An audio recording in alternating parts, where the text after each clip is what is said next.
সমস্ত প্রশংসা মহান আল্লাহ রাব্বুল আলামিনের দরবারে, যে মহান আল্লাহ রাব্বুল আলামিন পবিত্র জিলহজ মাসের প্রথম জুমা মুবারকে আল্লাহ তাআলা আমাদের মসজিদে আসার সুযোগ করে দিয়েছেন। আমরা সকলে বলি আলহামদুলিল্লাহ। লক্ষ কোটি দুরূদ সালাম জনাবে মুহাম্মদ রাসূলুল্লাহ সাল্লাল্লাহু আলাইহি ওয়াসাল্লামের উপর। এমন একটি মাসে আল্লাহ তাআলা আমাদেরকে মসজিদে এনেছেন, যে মাসের 10 দিনের ফজিলত সম্পর্কে আমরা গত জুমায় আলোচনা করেছিলাম। আমরা আজকে জুমার ভিতরে কুরবানির গুরুত্ব তাৎপর্য সম্পর্কে আলোচনা করব ইনশাআল্লাহ। রাসূল কারীম সাল্লাল্লাহু আলাইহি ওয়াসাল্লাম ইরশাদ করেছেন, জিলহজ মাসের প্রথম 10 দিন, এই 10 দিনকে যে ভালোবাসবে, সম্মান করবে, 10 দিনকে ভালোবেসে সম্মান করে যে আমলের কথাগুলো বলা হয়েছে, মহব্বতের সাথে যতটুকু সম্ভব যে আমল করবে, মহব্বত করবে 10 দিনকে, তাকে আল্লাহ তাআলা 10টি পুরস্কার দান করবেন। কয়টি পুরস্কার দান করবেন? 10টি পুরস্কার। এই 10 দিনের ভিতরে কি আমল আছে? জিলহজ মাসের চাঁদ দেখা থেকে শুরু করে কুরবানির আগ পর্যন্ত এবং কুরবানির দিন সন্ধ্যা পর্যন্ত 10 তারিখ, এই 10 দিনের বিভিন্ন আমল সম্পর্কে সংক্ষিপ্তভাবে কিছু কথা বলেছিলাম। অল্প কথার ভিতরে সংক্ষিপ্তভাবে একবার করে শুধু বলে যাচ্ছে, আমাদের মনে করে দেওয়া হবে। কারণ কিছু আমল চাঁদ দেখার আগেই করা, মানে আমল ছিল যেটা প্রস্তুতি চাঁদ দেখার আগেই নেওয়ার কথা ছিল। আমরা যারা নিতে পেরেছি আলহামদুলিল্লাহ, যারা পারি নাই আল্লাহ তাআলা তওবা করার তৌফিক দান করেন। আর কিছু আমল এখনো করার সুযোগ আমাদের সামনে আছে। রাসূল কারীম সাল্লাল্লাহু আলাইহি ওয়াসাল্লাম ইরশাদ করেছেন যে জিলহজের প্রথম 10 দিনের ইবাদতের যে মর্যাদা, ইবাদত আল্লাহর কাছে যে প্রিয়, অন্য দিনের থেকে আরো দামি। অন্য দিনের ইবাদত থেকে জিলহজ মাসের 10 দিনের ইবাদত আল্লাহর কাছে আরো বেশি পছন্দনীয়। এটা একটা হাদিসে মুবারাকা। রাসূল কারীম সাল্লাল্লাহু আলাইহি ওয়াসাল্লাম ইরশাদ করেছেন, জিলহজ মাসের চাঁদ দেখার পর থেকে কুরবানির আগ পর্যন্ত তোমরা যারা কুরবানি নিয়ে করেছো, গরু পশু জবাই দেওয়া, ছাগল হোক, দুম্বা হোক, ভেড়া হোক, মহিষ হোক, উট হোক আর গরু, যেখানেই আমরা কুরবানি নিয়ে করি না কেন, যে পশুতেই তোমাদের নখ, চুল, চামড়ায় আঘাত করা, নখ চুলে আঘাত করা নিষেধ। তার মানে আমাদের নখগুলো গায়ে সুন্দর করা, মোষ কাটো করা, এগুলো সব চাঁদ দেখার আগে করার হুকুম দিয়েছিলেন। সেটা আমরা গত সময় বলেছিলাম, কারণ প্রস্তুতির জন্য আমরা অনেকে আমলটা করেছি। যারা এটা করতে পারবে না, যদি ভুলবশত কেটে ফেলে, তাহলে তাদের তওবা করার কথা বলা হচ্ছে। এবং এটা করলে লাভ কি? এই আমলটা করলে একটা এক্সট্রা কোরবানির সওয়াব পাওয়া যাবে। আর যারা কোরবানি করবে না, তাদের জন্য কি? তাদের জন্য বাধ্যতামূলক নয়। তবে যদি তারা এই আমলটি করে, তাহলে গরিব যারা কোরবানি ওয়াজিব তাদের নয়, তারা একটা কোরবানির সওয়াব পাবে। একটা পশু জবাই করার সওয়াব আল্লাহ তাআলা তাদেরকে দান করবেন। কারণ এই 10 দিনকে যে ভালোবাসবে, এই আমলটা তো সেই 10 দিনকে মহব্বত করে করেছে। এবং রাসূল সাল্লাল্লাহু আলাইহি ওয়াসাল্লামের রেখে যাওয়া সুন্নতকে বাস্তবায়নের জন্য সে আমলটা করেছে। অবশ্যই এর বেনিফিট সে পাবে। কি পাবে? সে একটি কুরবানির সওয়াব পাবে। আরো আমল আছে, চাঁদ দেখার পরের থেকে শুরু করে রাসূল কারীম সাল্লাল্লাহু আলাইহি ওয়াসাল্লাম তাহলিলের কথা বলেছেন, তাহমিদের কথা বলেছেন, তাকবীরের কথা বলেছেন। চাঁদ দেখার পরে পরে তোমরা বেশি বেশি তাহলিল করো, তাকবীর করো, তাহমিদ করো। তাহলিল মানে কালেমা লা ইলাহা ইল্লাল্লাহ মুহাম্মাদুর রাসূলুল্লাহ। এটা তোমরা চলতে বসতে নাপাক যদি না হও, অজু শর্ত নয়, অজু সবসময় থাকে না। তো চলতে ফিরতে বসতে আমরা কালেমা আমল করবো, কোনো নির্দিষ্ট ধরাবাধা নেই কয়বার করবো। এই আমলটা আমরা এই দৈনিক করতে পারি। আর এটা সম্ভব হবে তখন, যে আমলগুলোর কথা বলতেছি এখন, এগুলো সম্ভব হবে তখন এই মাসটাকে, এই মাসের দৈনিককে আমরা তখন মহব্বত করতে পারবো না। কারণ প্রথমেই কিন্তু রাসূল সাল্লাল্লাহু আলাইহি ওয়াসাল্লাম বলছে, যারা মহব্বত করবে এই দৈনিককে তাদের জন্য পুরস্কার। আর মহব্বত যখন করে তখন ওই 10 দিনের আমলগুলো তখন সহজ হয়। আমি এই 10 দিনকে মহব্বত করি কেন? আল্লাহ তাআলা এই 10 দিনের ইবাদতকে বেশি পছন্দ করে। তাহলে এই পছন্দ যখন করে, তাহলে ইবাদত অবশ্যই আছে 10 দিনের। নফসুল কাটা, বন্ধ রাখা, তাহলিল করা, বেশি বেশি কালেমা পড়া, তাহমিদ, প্রশংসা করা, সুবহানাল্লাহ, আলহামদুলিল্লাহ, এই জবানকে ব্যস্ত রাখা, জবানকে অন্য দিনের থেকে এই 10 দিনের ভিতরে জবানটাকে আল্লাহর জিকিরের মধ্যে ব্যস্ত রাখা। বেশি বেশি চলতেছি, বসে আছি, পড়তে থাকি, হাঁটতেছি, পড়তে থাকি, তাহলে এই দিনকে সম্মান করলে আমার এর বেনিফিট আছে কিনা? লস তো নেই, সওয়াব তো হবে। একবার সুবহানাল্লাহ বলে 10 নেকি তো হবে। আসমান জমির পরিমাণ নেকি দিয়ে আল্লাহ তাআলা ভরে দিবেন, এটা তো আছেই। আরো এক্সট্রা কি সওয়াব আছে। সারা বছর সুবহানাল্লাহ বললে নেকি নেই? আমি যে কোনো সময় সুবহানাল্লাহ বলে 10টা নেকি আমার আছে। আলহামদুলিল্লাহ একবার বলে 10টা নেকি তো আছে। এটা 12 মাসের জন্য, সারা জীবনের জন্য। কিন্তু এই 10 দিনের মধ্যে যদি এই আমলটা করি, তাহলে আলাদা কিছু বেনিফিট আছে, আলাদা কিছু। যেমন রমজানুল মুবারকের আগে সারা বছর যে আমলগুলো করি, রমজানুল মুবারকে ডবল হয়ে যায় না? নফল খরচ হয়ে যায়, একটা খরচ 70 টাকা হয়ে যায়, 1 টাকা 70 টাকা হয়ে যায়। কেন?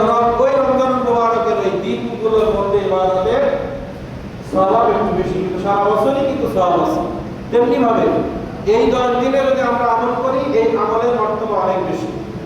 তাহলে সুবহানাল্লাহ, আলহামদুলিল্লাহ এবং তাকবীর, আল্লাহু আকবার। আমি সংক্ষেপে একটা কথা বলেছিলাম, যদি এইভাবে আমরা পড়ি তাহলে এই সব বাক্যগুলো চলে আসে। লা ইলাহা সুবহানাল্লাহ, আলহামদুলিল্লাহ, লা ইলাহা ইল্লাল্লাহ, আল্লাহু আকবার। এই একভাবে যদি পড়ি তাহলে প্রত্যেকটা শব্দের মধ্যে চলে আসছে, একটা সুন্দর শব্দের মধ্যে আমার আমলটা হয়ে যাচ্ছে। তারপরে কি আমল আছে এই 10 দিনের মধ্যে? এই 10 দিনের মধ্যে আরেকটি আমল আছে, সেটা হচ্ছে মাইজিল হজ রোজা। রাসূল কারীম সাল্লাল্লাহু আলাইহি ওয়াসাল্লাম আশা করেছেন, যারা মাইজিল হজ রোজা রাখবে, আল্লাহ রাব্বুল আলামিন আমার উম্মতের, সেই উম্মতের পিছের এবং সামনের, আগে এবং পরে গুনাহগুলো আল্লাহ মাফ করে দিবেন। তাহলে এই 9 তারিখে রোজার একটা ফজিলত পাইলাম। আর 4 দেখার থেকে গরুর গলায় ছুরি চালানোর আগ পর্যন্ত নখ চুল না কাটার একটা ফজিলত পাইলাম, একটা কুরবানির সওয়াব পাওয়া যাবে। এইবার টোটাল এই 10 দিনের এই আমলগুলো সুন্দরভাবে করতে পারলে 10 দিন পরে একটা রেজাল্ট আছে, সেটা পুরস্কার 10টি। এই 10 দিনের যে আমলগুলো যদি আমরা সুন্দরভাবে করতে পারি, মহব্বতের সাথে ভালোবেসে, 10 দিন পরে আমাদের একটা পুরস্কার আছে। সেই পুরস্কার শেষে বলছি, প্রথম আমলগুলো বলি, না হলে তো আমরা আমল করবো না। তাহলে লোক চুল কাটা থেকে যদি বিরত থেকে 10 দিনকে সম্মান করি, এই লোক চুল কাটা বিরত থাকার কারণে একটা পুরস্কার, একটা কুরবানির সওয়াব পাওয়া আছে। আর 10টা পুরস্কার আমরা পরে বলতেছি, প্রত্যেকটা আলাদা আলাদা আমলের আলাদা আলাদা পুরস্কার আছে। আবার এই 10 দিন টোটাল আমল মিলে আলাদা 10টা পুরস্কার আছে। এই 10 দিনের ভিতরে ক্ষুদ্র ক্ষুদ্র যে আমলগুলো করবে, এই ক্ষুদ্র ক্ষুদ্র আমলের আলাদা বেনিফিট, আবার সব মিলে লাস্টে আবার 10টা পুরস্কার আমাদের জন্য আছে। তাহলে আমরা একটা রোজার বিনিময়ে আগে পরের গুনাহ মাফ করাতে পারতেছি, যদি আল্লাহ তাআলা কবুল করেন। লোকসুল না কাটার কারণে একটা কুরবানি করা সওয়াব পাচ্ছে, যারা করতেছি একটা দুইটা, যারা করার ক্ষমতা নেই তারা একটা কুরবানি সওয়াব পাচ্ছে। তারপরে আল্লাহর প্রশংসা করলে প্রত্যেকটা প্রশংসার বিনিময়ে নেকি আছে। এবার আসেন, জিলহজ মাসের 1 থেকে 10 তারিখ তো রোজা রাখা যাবে না, 9 পর্যন্ত একটা হবে কি? কালকে এক মুরব্বী পরিবার থেকে ফোন করছিল, বয়স্ক মহিলা, উনি এই আমল শুনতেছিল। দুটো আগে থেকে জানতে পারতাম, এই আমলগুলো শোনার পরে আমার খুব ভালো লাগছে। আমি তো আগে থেকে জানলে আমল কিছু কিছু করতে পারতাম। ওনার ফোনে প্রায় আধা ঘন্টা ধরে হাদিস পড়ার মধ্যে দিয়ে অনেক আমল বললাম, আপনারা পরিবারে এগুলো করেন।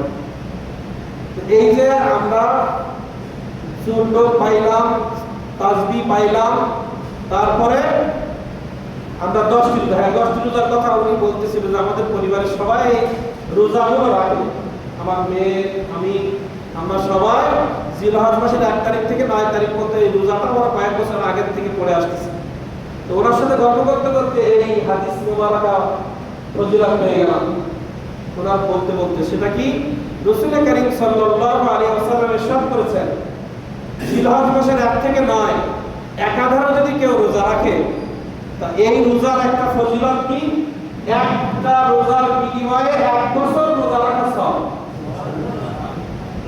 এই 9টা রোজার প্রতিদিনের একটা রোজার, আমি একটা রোজা রাখবো, কিন্তু আমার আমলনামায় 1 বছর রোজা রাখা সওয়াব লেখা হবে। এবং এই 9টি 10 দিনের ইবাদত বলা হয়েছে, কিন্তু 9টি রোজা রাখা যায়, কুরবানিতে তো রোজা রাখা যায় না।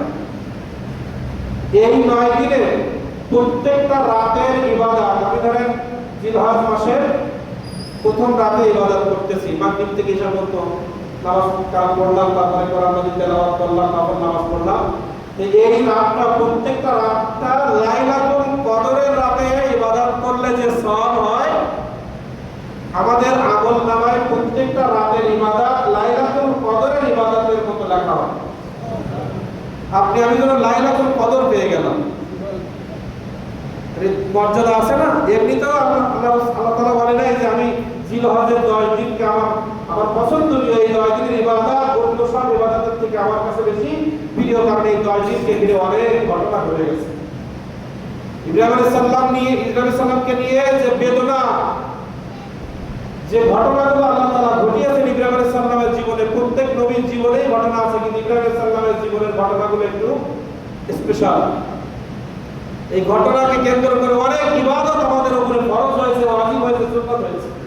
ইব্রাহিম আলাইহিস সালামের জীবনকে কেন্দ্র করে আমাদের নবী নাই, আমাদের নবী মুহাম্মদ রাসূলুল্লাহ সাল্লাল্লাহু আলাইহি ওয়াসাল্লাম, কিন্তু ইব্রাহিম আলাইহিস সালামের দোয়ার ফসল হচ্ছে আমাদের নবী মুহাম্মদ রাসূলুল্লাহ। তিনি দোয়া করেছিলেন, এসেছেন।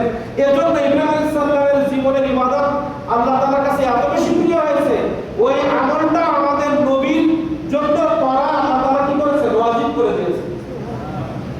ইব্রাহিম আলাইহিস সালামের আমল আমার নবীর জন্য বাধ্যতামূলক, ওনার জীবনের কিছু আমল। তাহলে কতটা আল্লাহ তাআলা তাকে ভালোবাসেন। আর এই বেশি ঘটনাগুলো ঘটে, যেমন সাফা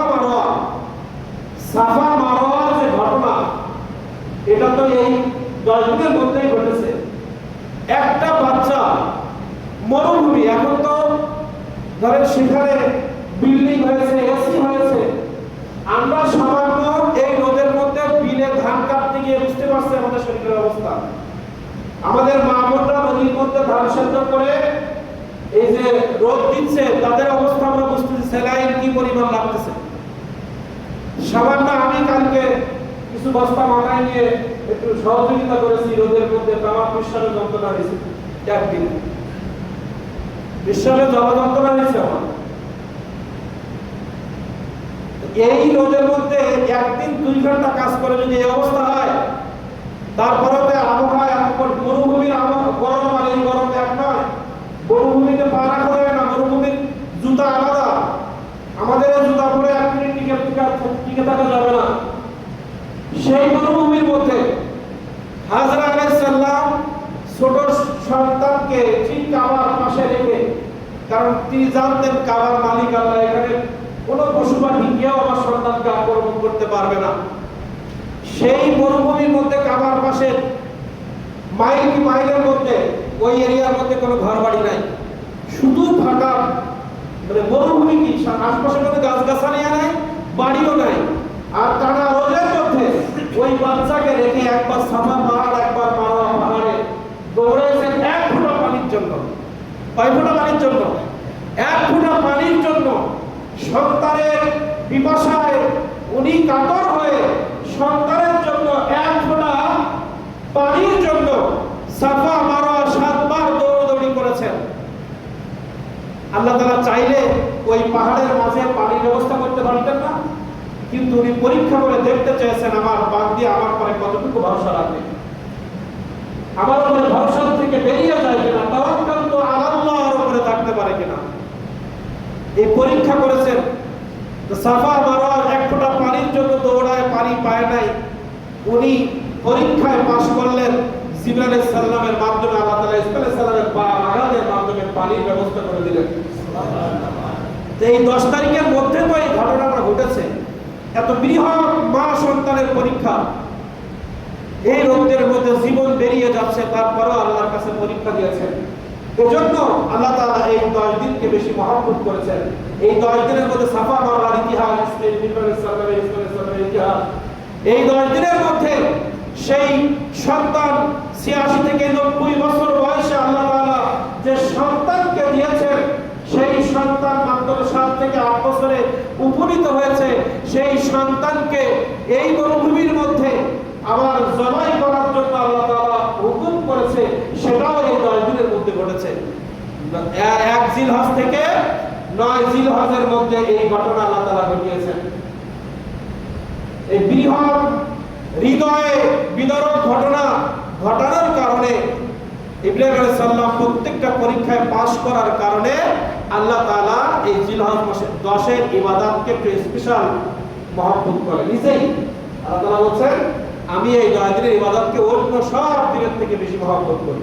যার কারণে চারটা কাম থেকে কুরবানির আগ পর্যন্ত লোক চুল কাটা থেকে বিরত থাকলে একটা কুরবানির সওয়াব পাবেন আপনি আমি পাবো। একটা রোজা রাখলে 1 থেকে 9 তারিখ পর্যন্ত একটানা 9টা রোজা রাখলে প্রত্যেকটা রোজার বিনিময়ে 1 বছরের রোজা রাখার সওয়াব আমলনামায় যাবে। প্রত্যেকটা রাতে ইবাদত করলে লাইলাতুল কদর রাতে জেগে থেকে ইবাদত করার মতো সওয়াব আল্লাহ তাআলা আমাদেরকে দিবেন। এবং 9 তারিখ রোজা রাখলে জীবনের আগে পরের গুনাহ আল্লাহ তাআলা কি করে মাফ করে দিবেন। এটা বুঝলাম যে চাঁদ দেখার থেকে শুরু করে 9 তারিখ পর্যন্ত কি কি আমল আমরা করব, এগুলো আমরা মোটামুটি বলেছি এবং প্রত্যেকটা আমলের আলাদা বেনিফিটের কথা বলেছি। এইবার আসেন যেদিনকে কুরবানির পশু জবাই করব, রাসূল করিম সাল্লাল্লাহু আলাইহি ওয়াসাল্লাম ইরশাদ করেছেন, পশু জবাই যখন আমরা করি, ওই রক্ত জমিনে পড়ার আগে আল্লাহ তাআলা ওই ব্যক্তিকে মাফ করে দেন, জমিনে পড়ার আগে। কারণ কুরবানি বলি না আমরা, কফ রা বা, মূল শব্দ কি? কফ রা বা, কর্বুন। এই কর্বুন থেকে কুরবান। তো কর্বুন শব্দের অর্থ হচ্ছে নিকটবর্তী হওয়া, নৈকট্য লাভ করা, কাছাকাছি যাওয়া। অর্থ কি? আল্লাহ তাআলা কুরবানি শব্দটি আপনি দেয় নাই, আমরা তো মুখে কুরবানি বলি, কিন্তু এই কুরবান শব্দটা ডিকশনারি দেখলে বোঝা যায় যে এই শব্দটির শাব্দিক অর্থ নিকটতম হওয়া, কাছাকাছি যাওয়া, পাশাপাশি যাওয়া, কাছে কাছে অবস্থান করা। তার মানে এই কুরবানির মাধ্যমে একটা বান্দা আল্লাহর অনেক কাছাকাছি চলে যায়। এজন্য যখন জবাই করি আল্লাহ তাআলা ওই বান্দাকে জবাইয়ের সঙ্গে সঙ্গে কি করে দেন? ওই বান্দাকে মাফ করে দেন। এবং রাসূল করিম সাল্লাল্লাহু আলাইহি ওয়াসাল্লাম বলছে, রক্ত এবং ওই পশম, ওই খুর, যাদের খুর আছে সেটা যে পশু হোক, এই খুর, রক্ত এবং পশম এইগুলো আল্লাহর দরবারে সে নিজেই ওই পশুটা আমাদেরকে নাজাত দেওয়ার জন্য কিয়ামতের মাঠে খুর নিয়ে, রক্ত নিয়ে, পশম নিয়ে আল্লাহ রাব্বুল আলামিনের দরবারে দণ্ডায়মান হবে। সুবহানাল্লাহ। কার সামনে দণ্ডায়মান হবে? আল্লাহ রাব্বুল আলামিনের সামনে দণ্ডায়মান হয়ে আপনার আমার জন্য নাজাতের জন্য সুপারিশ করবে। কত গুরুত্বপূর্ণ এই কুরবানি!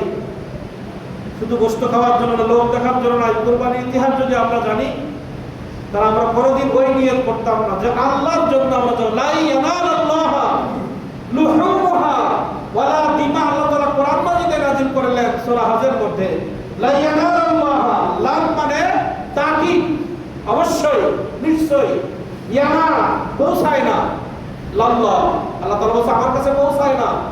লুহুমুহা গোশত, তোমরা যে পশু জবাই দাও, এই পশুর গোশত কিন্তু আমি পছন্দ করি না। লুহুমুহা ওয়ালা দিমাউহা, এই রক্ত এটাও আমার কাছে কিছুই না, গোশত আমার কাছে কিছু না, পৌঁছায় না, আমি তো এটা নিয়েই না। তোমরা জমিনে জমা দিচ্ছ, তোমরা রক্ত প্রবাহিত করছো, তোমরা গোশত খাচ্ছ, তোমরা গোশত বন্টন করতেছো, এটা তো আমার কাছে আসে না। হ্যাঁ, একটা জিনিস আসে আমার কাছে। আমার কাছে একটা জিনিস পৌঁছায় তোমার পক্ষ থেকে, লা ইয়ানালাল্লাহু লুহুমুহা ওয়ালা দিমাউহা ওয়ালাকি, এখানে লামে তাকি। প্রথম কথা বলার আগে লামে তাকিদ দিয়ে বলছে অবশ্যই না, নিশ্চয় না। আমার ওয়ালাকি এখানে বলছে অবশ্যই, নিশ্চয়। ইয়ানালাল্লাহ, আমার কাছে পৌঁছায় তাকওয়া মিনকুম, তোমার অন্তরের খোদা ভীতি, এটাই আমার কাছে পৌঁছে যায়। তোমার অন্তরের মধ্যে ইসমাইল ইব্রাহিম নিয়ে কি কল্পনা হচ্ছে? তোমার অন্তরের মধ্যে আমার ইসমাইল সম্পর্কে তোমার কি কল্পনা হচ্ছে? তোমার অন্তরের মধ্যে ইসমাইল ইব্রাহিমের এই পরীক্ষা নিয়ে কি কল্পনা হচ্ছে? তোমার অন্তরের মধ্যে হাজরা আলাইহিস সালামের ত্যাগ নিয়ে তোমার অন্তরে কি কল্পনা হচ্ছে? আজকে যদি আল্লাহ না করুক ওই ইসমাইল আলাইহিস সালামকেই জবাই করে ফেলতো, তাহলে আজকে আমাদের প্রত্যেকটা ব্যক্তির একটা করে সন্তান আল্লাহর রাস্তায় জবাই দেওয়া লাগতো। আল্লাহ তাআলা সেটা করে নাই। এজন্য আল্লাহ তাআলা বলছে আমার কাছে ওয়ালাকি ইয়ানালুহু তাকওয়া মিনকুম, আমার কাছে পৌঁছায় তোমার মনের ভিতরে আমি আল্লাহ আমার এই যে ঘটনা ঘটিয়েছি, আমি এই ঘটনা সম্পর্কে তোমার হৃদয় কি বলছে, তোমার কলব কি বলছে। আসলেই কি তুমি ওই ইতিহাসকে স্মরণ করে কুরবানি করতেছো?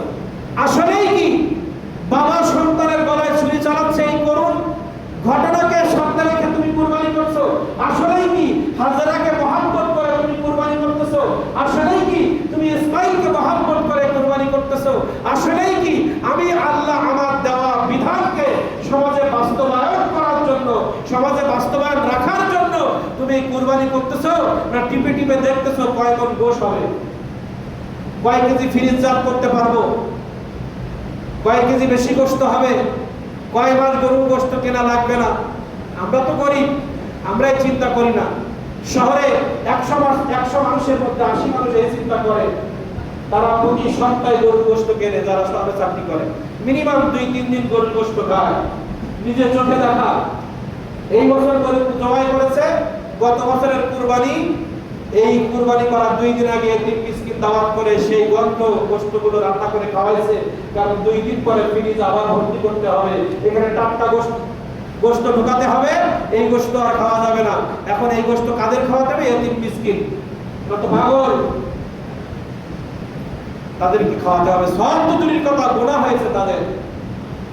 কারণ এক বছরে 20,000 টাকার গরুর গোশত কেনা লাগে, 40,000 টাকা দিয়ে কুরবানি করে আত্মীয় স্বজনেরও খাওয়ানো হলো, নিজেদেরও খাওয়া হলো, আর 20-25,000 টাকার কুরবানির গোশত বেড়ে থাকলো, আমার এই টাকাটা সেভ হয়ে গেল।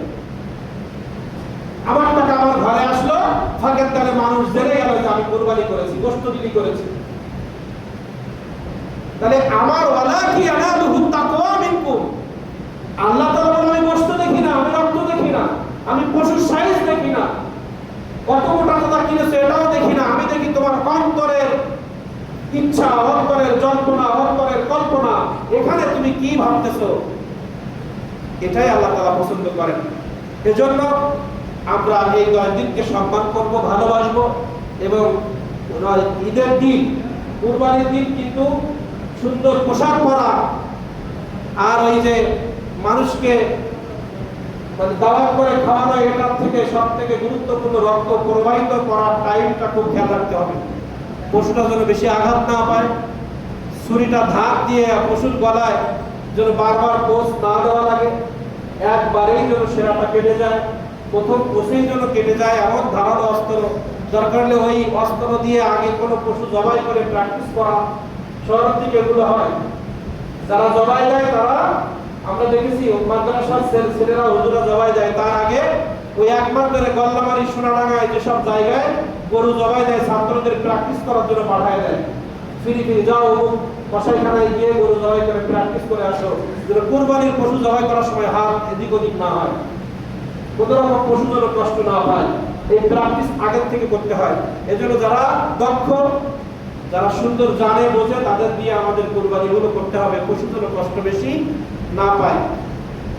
আল্লাহ তাআলা আমাদেরকে কবুল করেন। এবার আসেন, এই 10 দিন ছোট ছোট যে আমল বললাম, এই আমল করার মাধ্যমে এই 10 দিনকে যদি আমরা মহব্বত করতে পারি, এর যে পুরস্কার আমাদের আল্লাহ তাআলা দিবেন, সেই পুরস্কারগুলো বলে আমি আমার মূল বক্তব্যে যাচ্ছি। মোটামুটি সবাই এসে গেছে। এক নম্বর পুরস্কার হচ্ছে আল্লাহ তাআলা তার হায়াতে বরকত দান করবেন। সুবহানাল্লাহ বলবেন না? কি বরকত? সে বেশি বেশি ভালো কাজ করার সুযোগ পাবে, মানে নেক হায়াত আল্লাহ তাআলা তাকে দান করবেন। দ্বিতীয় নম্বর, তার রুজি রোজগারের ভিতরে বরকত আসা শুরু হয়ে যাবে। এই 10 দিনকে মহব্বত করার কারণে, এই 10 দিনের যে আমলগুলো সুন্দরভাবে যে করতে পারে, কারণ যে এই 10 দিনকে মহব্বত না করবে, যে এই জিলহজ মাসকে ভালো না বাসবে, এই আমলগুলো করা সম্ভব নয়। এখানে অনেক ব্যক্তি আছে, আমি নাম বললে লজ্জা পাবে, এত ওয়াজ করার পরেও কালকে অনেকে সেলুনে গিয়ে চুল কাটছে, অনেকে এখনো লোক কাটে নাই, এখনো লোক কাটতেছে। আপনার জন্য এই 10টা পুরস্কার, এই 10 দিনকে যারা মহব্বত করবে তাদের জন্য 10টা পুরস্কার। আর এই 10 দিনের মধ্যে ছোট ছোট আমলের, প্রত্যেকটা আমলের আবার আলাদা আলাদা গুরুত্ব আছে। এই 10টা তো আরো স্পেশাল। তা আমরা এখানে এত ওয়াজ করার পরে এখনো অনেকেই কুরবানি করেছে, কিন্তু এখনো চুলদারি কাটতেছে। সেলুনে গেলে এত ভিড় কেন? সেলুনে এত ভিড় কেন? আমরাই তো কাটতে যাই, আমাদের সন্তানরাই যাচ্ছে, আমরাই যাচ্ছি। এখানে এখন নাম ধরলে অনেকেরই পাওয়া যাবে, কালকেও চুল কাটবে। তা আপনি আমি যারা কুরবানি নিয়ত করেছে, আমাদের জন্য তো বাধ্যতামূলক এই আমলটা করা। চুলে হাত দেওয়া যাবে না, মোছে হাত দেওয়া যাবে না, নোকে হাত দেওয়া যাবে না। এই আমলগুলো আমরা তো করি না। তাহলে মহব্বত হলে তো আমলগুলো আমরা করতাম। গত জমায় যে বলেছি, সারাদিন আমার জবান ব্যস্ত থাকবে আল্লাহর জিকিরে। কয়জন সুবহানাল্লাহ, আলহামদুলিল্লাহ, লা ইলাহা ইল্লাল্লাহ, আল্লাহু আকবার মুখে হাতে বলতে পারবেন যে 5টা মিনিট পড়েছি আমরা? সব মিলে হাঁটা চলা আমরা বলতে পারবো না। তাহলে মহব্বত আমরা করতে পারি না। রোজা রাখার বিষয়টা ভিন্ন, আমরা কাজের মধ্যে থাকতে পারি। 10 প্রকার ধরনের আমল আছে এই 10 দিনে, তা 2টা কি আমরা করতে পারি না? চুল টুল কাটা থেকে বিরত থাকে, এটা তো মহা কিছু না। রোজা রাখতে গেলে অনেকে দিন মজুর জন দিচ্ছে, রাত কাটতেছে, এই আমলটা আমরা পারলাম না, আল্লাহ তো দেখতেছেন। কিন্তু চুল টুল কাটা থেকে বিরত থাকে, এটা তো সহজ সবার জন্য। সুবহানাল্লাহ, আলহামদুলিল্লাহ বলা, এটা তো সহজ সবার জন্য। সহজ ছিল নাকি? সহজ ছিল। রাতে বিনিময়ে রোজা রাখতে পারে না, রাতে একটা কিছু সময়ের জন্য একটা সূরা পড়ার সুযোগ কি আমাদের ছিল না? রাতে তো দূরের কথা, ফজরের সময়ও সূরা হাসরটা এই 10 দিনে আমরা তো ইমামের সাথে পড়তে পারি, সালাম দিতে রেখে চলে যায়। ফজরেও তো ওই নিয়ত করে, আল্লাহ আমি সারা বছর ফজরে হাসর পড়ি নাই, কিন্তু এই 10 দিনের মর্যাদা অনেক বেশি, আমি সেই নিয়ত করে ওই ফজরে একটা বার তোমাকে তেলাওয়াত মনে করে নিয়ত করে তো চোখের পানি ফেলে হাসরটা পড়লেও তো কিছুটা আল্লাহর সামনে বলা যায় তো যে আল্লাহ আমি 10 দিনকে মহব্বত করেছিলাম, এজন্য হাসর করেছিলাম। কই এক কাতার তো পড়ে না ফজরে, কি মহব্বত করলাম আমরা? এই মহব্বত করে তো রেজাল্ট পাবে না, যাবে না। যারা মহব্বত করবে, যারা রাতে ইবাদত করবে, যারা লোক কাটা থেকে বিরত থাকছে, তাদের পুরস্কার 10 দিনের দিন আল্লাহ তাআলা হায়াতে বরকত দান করবেন। আল্লাহ তাআলা রিজিকের মধ্যে বরকত দান করবেন। আল্লাহ তাআলা পরিবারের সবাইকে হেফাজত করবেন, আপনি আমি সহ। বিভিন্ন গুনাহের কাছ থেকে, বিভিন্ন বিপদ আপদ থেকে, বড় বড় মারাত্মক বিপদ থেকে, বড় বড় গুনার হাত থেকে আমাকে, আমার স্ত্রীকে, আমার সন্তানকে, আমার বাড়ির সবাইকে আল্লাহ তাআলা হেফাজত করবেন। এই 10 দিনকে মহব্বত করার কারণে, এই 10 দিনকে মহব্বত করার কারণে আল্লাহ তাআলা বেশি বেশি দান করার সুযোগ করে দিবেন। এই 10 দিনকে মহব্বত করার কারণে আল্লাহ তাআলা মৃত্যুর সময় যে মৃত্যুর যন্ত্রণা কমিয়ে দিবেন। এই 10 দিনকে মহব্বত করার কারণে আল্লাহ তাআলা তাকে জান্নাতি বানানোর, আমাদের জান্নাতি আমরা যারা হতে পারি, এই আমলগুলো জীবন দশায় আল্লাহ তাআলা করায় মৃত্যু দিবেন। জাহান্নামের কাছ থেকে আল্লাহ তাআলা আমাদের বাঁচিয়ে রাখবেন। যে কাজগুলো করলে জাহান্নামে যাওয়া লাগে, ওই কাজ থেকে আল্লাহ তাআলা নিজে দায়িত্ব নিয়ে ফেরেশতার মাধ্যমে আপনাকে আমাকে হেফাজত করবেন। আমরা তো জাহান্নাম থেকে বাঁচার জন্য বহু ওয়াসিয়াত করি, কিন্তু এই 10টা দিনকে যদি মহব্বত করতে পারতাম, এই 10টা দিনকে যদি গুনার কাছ থেকে আমরা বাঁচতে পারতাম, সারা বছর গুনাহ থেকে বাঁচার জন্য আল্লাহ তাআলা নিজেই দায়িত্ব নিয়েছেন যে আমি ফেরেশতাদের মাধ্যমে তাদেরকে আমি বিভিন্ন বিপদ থেকে আল্লাহ তাআলা আমাদেরকে হেফাজত করবেন। এই যে 10টা ফজিলত, এটা কি সবার জন্য না? যারা মহব্বত করে আমল করবে তাদের জন্য। আল্লাহ তাআলা আমাদের সবাইকে তৌফিক দান করুন। আসলে সংক্ষিপ্ত কিছু কথা বলি। আল্লাহ রাব্বুল আলামিন কুরবানির গুরুত্ব ও তাৎপর্য আজকে আমাদের খুতবার মূল পয়েন্ট আছে, কুরবানির গুরুত্ব ও তাৎপর্য। তো কুরবানির গুরুত্ব ও তাৎপর্য বোঝানোর জন্য আমরা একটি আয়াতে মুবারাকা পড়ব, সূরা হজের 34 নম্বর আয়াত। আল্লাহ রাব্বুল আলামিন বলতেছে, হে নবী, শুধু আপনার জন্য আর ইব্রাহিমের জন্য আমি কুরবানি এই বিধান রাখি না, আমি প্রত্যেকটা নবীর জীবনে আমি কুরবানির ঘটনা ঘটিয়েছি। ওয়ালিকুল্লি উম্মাতিন জাআলনা মানসাকান লিয়াযকুরু ইসমাল্লাহি আলা মা রাযাকাহুম মিন বাহিমাতিল আনআম। আল্লাহ রাব্বুল আলামিন বলেন, আমি প্রত্যেক উম্মতের জন্য কুরবানি নির্ধারণ করেছি যাতে তারা আল্লাহ দেওয়া চতুষ্পদ জন্তু জবাই করার সময় আল্লাহর নাম উচ্চারণ করে। চতুষ্পদ 4 পা বিশিষ্ট পশু জবাই করতে হবে, এটা আল্লাহর নির্দেশ, এবং জবাইয়ের সময় আল্লাহকে স্মরণ করতে পারে।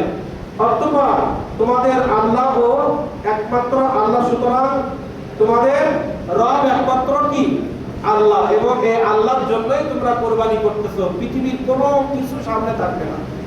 এবং এই বিধানটা প্রত্যেক নবীর জামানায় ছিল।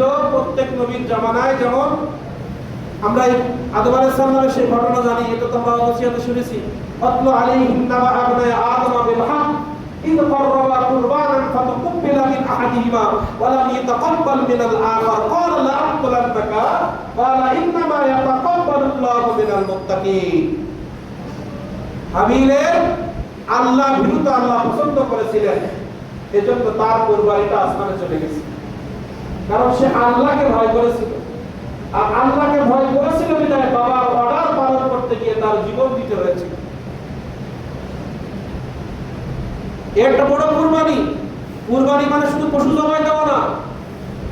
আমরা যদি সূরা কাউসার ফলো করি, আল্লাহ তাআলা বললেন, হে নবী, আপনি জীবনে আমাকে এত বেশি খুশি করেছেন যে পানি একবার আমার বান্দা পান করলে কিয়ামতের আগে, মানে কিয়ামতের মাঠে যে পানি একবার যার যে খাওয়ার সুযোগ হবে, লাখ লাখ বছর ধরে যদি বিচারের কার্যকারিতা হয়, তো একটা সেকেন্ডের জন্য সে বিপাসিত হবে না, আর দ্বিতীয়বার পানি খাওয়ার প্রয়োজন হবে না। সেই কাউসার, হে নবী, ইন্না আতাইনাকাল কাউসার, আমি আপনাকে এই কাউসার দান করলাম। ফাসাল্লি লিরাব্বিকা ওয়ানহার, অতঃপর আপনার কাজ হচ্ছে আপনি সব সময় আমার তাসবিহ পাঠ করেন, আমার ইবাদত করেন, ওয়ানহার, কুরবানি করেন। এখন এই ওয়ানহারের ব্যাখ্যা, এই কুরবানির গনে আমরা আওয়াজ করি কি রক্ত প্রবাহিত, এটাও হতে পারে ওয়ানহার। আবার ওয়ানহার মানে প্রত্যেকটা সময় আল্লাহর রাস্তায় কুরবানি দেওয়ার জন্য। তার মানে কি, আমার এখন নামাজে আসতে আমার মন চাচ্ছে না, কিন্তু জীবন বাজি রেখে ছোটকে রাস্তার মধ্যে নামাজে আসে, এটাও কুরবানি।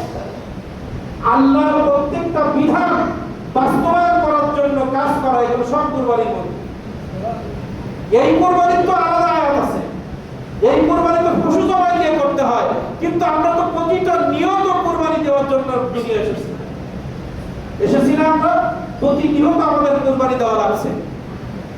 এজন্য আল্লাহ তাআলা ফাসাল্লি লিরাব্বিকা ওয়ানহার, আপনি তাসবিহ পড়েন, আল্লাহর প্রশংসা করেন, আর আপনি কুরবানি করেন।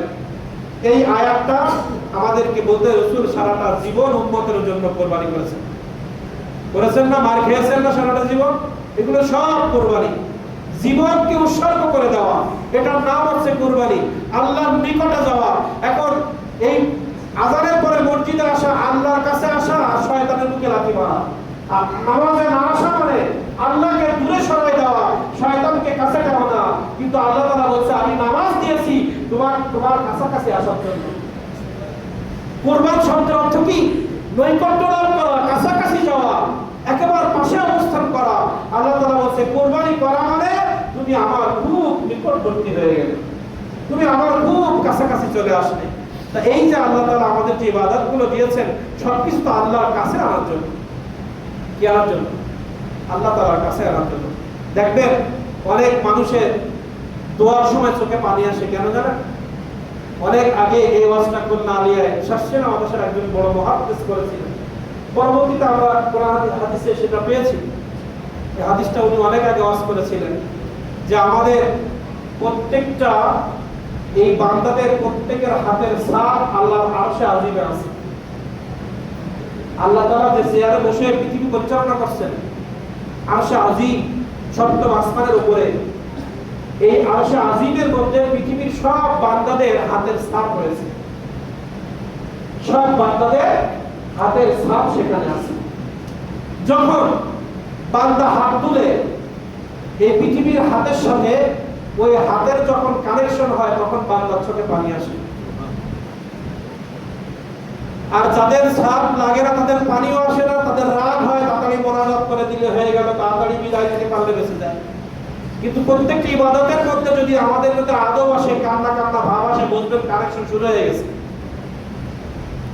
ওই হাতের রস সাথে রেখার সাথে, হাতের এই রেখার সাথে আরশে আজিমের রেখা যখন মিলে যায় আর ওই পর্যায় পর্যন্ত যখন কেউ পৌঁছাতে পারে তার চোখে অটোমেটিক পানি আসে। পানি এমনি আসে? পানি আসে না। পানি আনতে হবে, আর পানি আনার জন্য সেই কলব তৈরি করতে হবে। দোয়া করতে দেরি, কবুল হতে দেরি হবে না ইনশাআল্লাহ। আর এই কানেকশনটা কেটে যাওয়ার একটা বড় মাধ্যম, সেটা হচ্ছে আত্মীয়তার সাথে খারাপ ব্যবহার, আত্মীয়তার সাথে সম্পর্ক টানা বলা। ভাইয়ের সাথে সম্পর্ক ঠিক না থাকলে ওই কানেকশন আপনি সারা জীবন আমল করবেন, ওই কানেকশনের যে ফজিলতটা আপনার আমার তার কেটে দিচ্ছে। আল্লাহ তাআলা নিজেই ঘোষণা দিয়েছেন, আমার যে বান্দা তার রক্তের আত্মীয়তার সাথে সম্পর্ক ছিন্ন করবে, আরশে আজিমের সাথে তার কোনো কানেকশন নাই। সারা জীবন লাফালাফি করে কাবা শরীফ ধরে কেন্দ্রে সমস্ত শরীর ভিজায় ফেলবে, কিন্তু ওটা তো আসমানে যাবে না, কানেকশন তো নাই।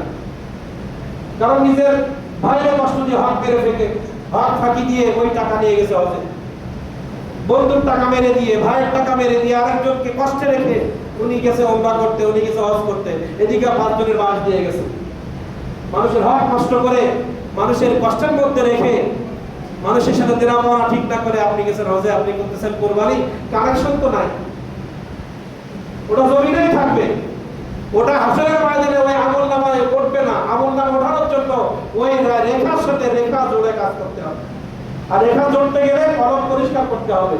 সব কিছু কুল ইন্না সালাতি ওয়া নুসুকি ওয়া মাহইয়ায়া ওয়া মামাতি লিল্লাহি রাব্বিল আলামিন, এই 4টা বাক্য আল্লাহ তাআলা শিখিয়ে দিয়েছেন। এই 4টা বাক্যের মধ্যে আমার জন্ম থেকে মৃত্যু পর্যন্ত আমি যা কিছু করব সব এর মধ্যে আছে। আল্লাহ তাআলা কি বললেন? কুল, নিশ্চয়, ইন্না, কুল হে রাসূল আপনি বলেন, পৃথিবীবাসীকে জানিয়ে দিন, ইন্না অবশ্যই, নিশ্চয়, সালাতি আপনার ইবাদত। কার ইবাদত? আল্লাহর না। এই কুল মানে আল্লাহ হুকুম করেছেন। ইন্না, নিশ্চয় আপনি বলেন, সালাতি আপনার ইবাদত, আপনার উম্মতের ইবাদত।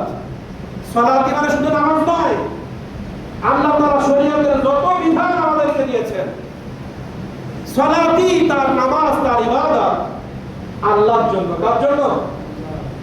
ওয়া নুসুকি তার কুরবানি, পশু জবাই দেওয়া এটাও একটা কুরবানি। আল্লাহর রাস্তায় থাকা, জীবন বাজি রেখে এটাও কুরবানি। তা কুল ইন্না সালাতি ওয়া নুসুকি তার জীবনের সব কুরবানি, তার জীবনের সমস্ত ইবাদত এটা যেন আমি আল্লাহ আমার জন্য হয়। ওয়া মাহইয়ায়া ওয়া মামাতি লিল্লাহি রাব্বিল আলামিন। আল্লাহ তাআলা বলেন তার কুরবানি, তার ইবাদত, তার জীবন, তার মৃত্যু সব কিছু যেন আমি আল্লাহ আমার জন্য হয়।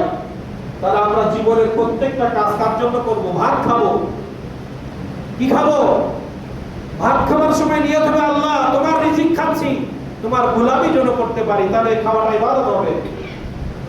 আল্লাহ আযান হয়েছে, মসজিদে যাচ্ছি, এই নামাজকে কায়েম রাখার জন্য। আমি বাড়িও করতে পারতাম, কিন্তু আমার নবী বলে গেছে মসজিদে যাওয়ার মাধ্যমে তোমার নামাজ কায়েমের অংশগ্রহণ হবে। আমি নিজের জন্য যাচ্ছি না, মসজিদের জামাতে নামাজ কিন্তু নিজের জন্য আসা যায় না, জানেন? আজকে শোনেন, আকিমুস সালাহ মসজিদ কায়েম হয়েছে নিজের জন্য না, আল্লাহর জন্য। নিজের নামাজ ঘরে পড়া যায়, ঘরের বাসায় পড়া যায়, রাস্তাঘাটে পড়া যায়, কারণ এই জমিন সব ইবাদত, যে জমিন প্রত্যেকটা জমিনের ইঞ্চি ইঞ্চি জায়গা ইবাদতের জন্য আল্লাহ সৃষ্টি করেছেন। কিন্তু মসজিদটা হয়েছে কেন জানেন? এই মসজিদ আমরা যারা আসি, আমরা নিজের নামাজের জন্য আসি না, আমরা নামাজ কায়েম করার জন্য আসি। নিজের জন্য তো ঘর ছিল আমার, মসজিদে আসি কেন? আল্লাহর দেওয়া এই নামাজকে সমাজে বাস্তবায়ন করার জন্য আমরা জামাতে আসি। আর এই জামাতের সাথে নামাজ পড়লে ওই সালাতের আয়াতের বাস্তবায়ন হবে, কারণ এই জামাত কায়েম করলে এটা আল্লাহর দ্বীন কায়েম হবে। তা আমরা আল্লাহর দ্বীনের জন্য যখন এসেছি, আল্লাহ তাআলা ওই আয়াতের বাস্তবায়ন আমরা করছি। সালাতি, এই নামাজ আল্লাহর জন্য, কুরবানি আল্লাহর জন্য। আল্লাহু আকবার বলে জবাই দেই। কি বলে জবাই দেই? বিসমিল্লাহ, আল্লাহু আকবার। আমরা মরে যাচ্ছি, আমরা কি করতেছি? মরে যাচ্ছি। তাও আমার দিক থেকে আজকে এখানে বলেন তো, আমাদের যদি কেউ 5 কোটি টাকা হাতে দিয়ে, যারা আমরা এখানে নামাজে আসছি, 5 কোটি টাকা দিয়ে যদি বলে কোনো জুমার নামাজে তোমাকে যাওয়া যাবে না, আমরা যারা আল্লাহকে মানি, আমার 5 কোটি টাকা দিয়ে আমাকে নামাজ থেকে দূরে রাখতে পারবে? এটা সালাতি, এটা আল্লাহ আমার কিছু নয়। এখানে তোমাকে আমি 5 কোটি টাকা দিচ্ছি, কুরবানি করো না। তোমাকে 5 কোটি টাকা দিচ্ছি, ফজরের জামাতে যেও না। তোমাকে 5 কোটি টাকা দিচ্ছি, তুমি কলেমার বিরুদ্ধে বক্তব্য দাও, সম্ভব? তোমাকে 5 কোটি টাকা দিচ্ছি, তুমি ইসলামের বিরুদ্ধে বক্তব্য দাও, সম্ভব না। কেন? আমার বক্তব্য আমার আল্লাহর জন্য, আমার নামাজ আমার আল্লাহর জন্য, আমার কুরবানি আমার আল্লাহর জন্য, আমার প্রত্যেকটা সিজদা আমার আল্লাহর জন্য। এখানে কোনো টাকা পয়সা দুনিয়াদারির কোনো সম্পর্ক নাই। এজন্য সবকিছু আল্লাহর জন্য করতে হবে।